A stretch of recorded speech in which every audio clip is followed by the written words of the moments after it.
Бізге жүйелеп тастағанда 1-ден 8-ге дейінгі санды жасырды. Мен 1 деген санды таңдадым. Не үшін таңдадым? 0101 менің туылған күнім. Сондықтан 1 деген санды таңдадым. Енді ол 1 деген санға кім түскені мен сіздерге жасырайын. Бәрімізде нәзік жандымыз. Бірақ соның ішінде нәзіктігін де ерекше көрсете білетін елдің елеулісі, халықтың қалаулысы, әйел затына тән. Арасын айтып қойын ба? Маған ұқсап, дүк тура сөйлемейтін. Грубый сөйлемейтін. Грубый, тіке айта салмайтын деп атырмын да.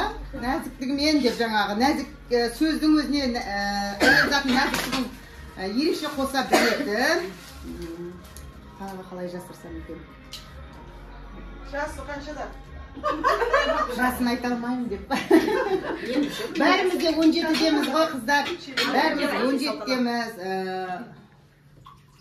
Және менің талғамыма сәйкес келетін шығар деп, осы сыйлығымды да ұнататын шығар деп, осындай ойлана келе мен осындай сыйлық таңдадым. Ал табайық.